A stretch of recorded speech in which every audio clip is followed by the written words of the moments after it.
పశ్చిమ బెంగాల్ రాజధాని కోల్కతా నీట మునిగింది. మెల్లిగా మొదలై ఆ తర్వాత అంతకంతకు వాన జోరు పెరగడం, ఆ తర్వాత కుంభవృష్టిగా మారడంతో కోల్కతా నీట మునిగింది.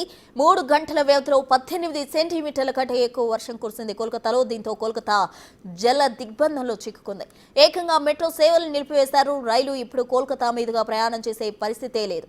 ఆఖరికి ఎయిర్పోర్ట్లో రన్వేపై కూడా భారీగా నీరు చేరడంతో 30 విమానాలు రద్దు చేశారు.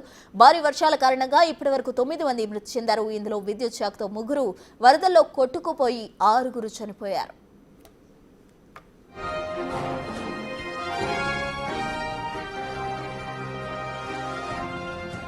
కోల్కతాలో ఈ నెల 1 నుంచి 22 వరకు కురిసిన వర్షపాతం 17 సెంటీమీటర్లు. కానీ సోమవారం నుంచి మంగళవారం ఉదయం వరకు కురిసిన వర్షపాతం 24 సెంటీమీటర్స్. ఇందులో కేవలం 3 గంటల్లోనే 18 సెంటీమీటర్ల వర్షపాతం నమోదైంది.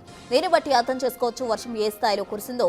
అంతేకాదు ఈ వర్షాలు అప్పుడే అయిపోలేదని, మరిన్ని భారీ వర్షాలు కురిసే అవకాశం ఉందని అధికారులు తెలిపారు. ముందు జాగ్రత్తగా రాబోయే 2 రోజుల పాటు విద్యా సంస్థలకు సెలవులు ప్రకటించారు.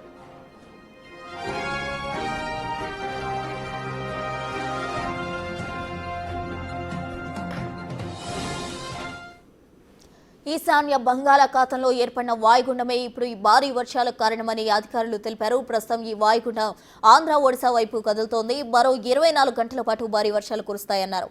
ఈ నెల 25న బంగాళాఖాతంలో మరో అల్పపీడనం ఏర్పడే అవకాశం ఉందని అధికారులు తెలిపారు.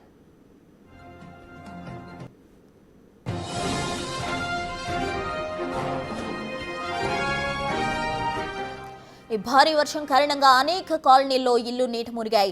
జనజీవనానికి తీవ్ర ఇబ్బందులు తప్పలేదు. పలు హాస్పిటల్స్ లో కూడా సేవలకు అంతరాయం ఏర్పడింది. ప్రస్తుతం అనేక రోడ్లపై నడుముల్లోతు నీరు ఉంది. ఈ నీరంతా క్లియర్ అయ్యేందుకు 24 గంటల సమయం పడుతుందని అధికారులు తెలిపారు. అప్పటి వరకు అత్యవసరమైతే తప్ప ఇళ్ల నుంచి బయటకు రావద్దని సూచించారు.